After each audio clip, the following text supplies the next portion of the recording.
Thursday. What do I do? Okay, we'll do a practice one. Okay. Oh no. I'll turn my music off. I can't do it, sir. I can't remember what to do. Oh no. Okay. What sport are you doing? I'm going to do cricket. Oh, okay. Okay, so tell me some rules for cricket. Oh, some rules. Okay. Well, there are 11 players in a team, and then there's 2 people who bat at a time. There's a number of different ways you can get out. You can be bowled, you can be caught, you can be run out. What else? You can be done for hitting the ball twice, and you can be LBW.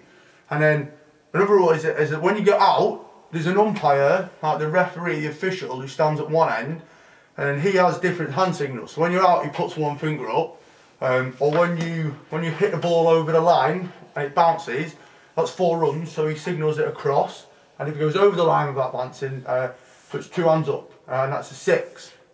The objective of the game, you score as many runs as you can, and then the other team has to either score the runs or you have to bowl them out. That's really good. Okay, so you know rules. Rules are easy. Okay. You need to remember to make sure you include hand signals. Okay. That's really important. Really official, yeah. Okay, so you've just watched someone play cricket. Oh yeah, just then, yeah. Can you tell me what you thought about how good or bad they played? Oh, okay. Oh, I can't remember. Alright, well, there was a batsman, the person batting, I thought his head position was good, but I noticed that rather than it being still, just towards the end, his head came up a bit. So as he followed through with the bat, he hit it in the air, and that was going to get him caught out. The good thing that he did though, is that his foot was near the pitch of the ball, so that when he stepped, everything was in line with the body.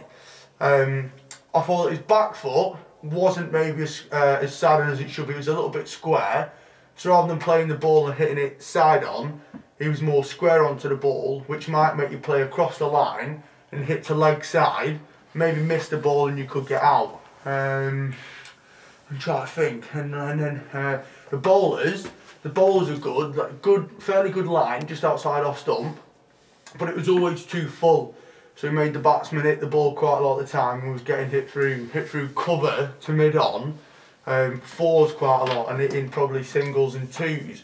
I'd say to him to try and be a little bit taller, make sure he releases the ball right at 12 o'clock, and he makes sure that then the length is a lot better, so it's just drawn back a bit, so the batsman has to either think about going forward or maybe think about going back, so he has to play more defensive. Okay. So that's really good coaching points. Okay. The other thing you need to remember to include though is progressive practices. Okay, oh, so right, tell me what practices you could do to improve that bowling. Okay, so with the bowler, I'd start off by getting him just doing some basic action work, which is called the coil.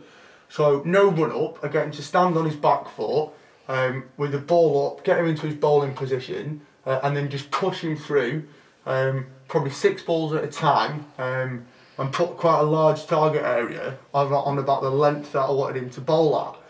Get him to bowl 6, and then as his action's getting better and he's learning his line, I'd move the target area and make it a bit smaller, and then continue to get him a little bit more accurate.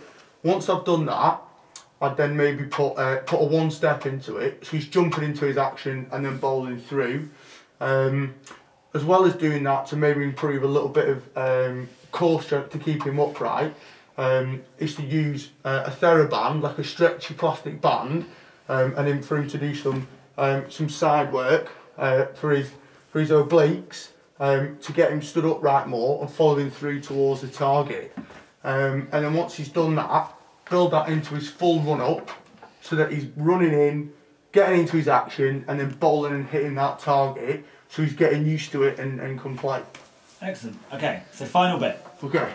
You've written your coursework. Yeah. Okay, can you tell me about your 6-week training plan and what you've used to help design it? Okay, so my 6-week training plan, I've used a variety of different things. I've got different skill, what are they called? Oh, the skill related components of fitness, to make sure that we've got agility in there, balance, coordination, power, reaction time and speed. So different sessions, they're progressive, but we work on different things each time. in order to move the player along. We also look at health-related components of fitness, so things like what are they called? Muscular strength and muscular endurance, cardiovascular.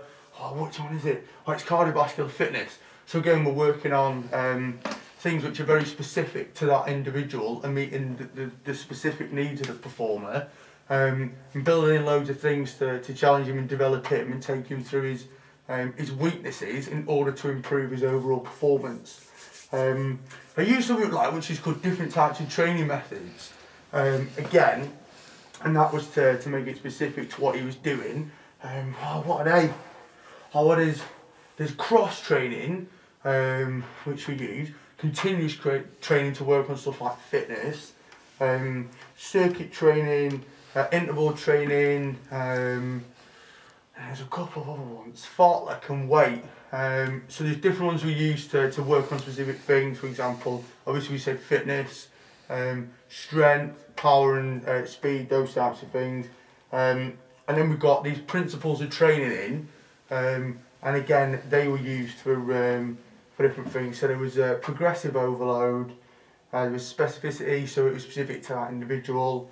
There was this individual needs of the performer, and this last one, rest and recovery, to make sure that there were periods of work followed by periods of rest as well, to make sure the performer wasn't overdoing it and tiring himself out. Okay, excellent. What kind of activities did you put in your circuit and why? In my circuit, well, obviously specific to working on the bowler's core strength. We did quite a lot of your kind of core stability exercises with medicine balls, but obviously with circuit training you make sure that you do them different stations at a time, working different muscle groups, so that you're not overloading a certain area. So we did things like the plank, followed by pull-ups, followed by some sit-ups, followed by some shuttle runs, obviously working on bowling and speed up to the crease. So we did that, shuttle runs. We then did V6, again that's a bit more work on your core, so we're getting really strong in for a good solid bowling action. And then, how many more have I do? Do a few more.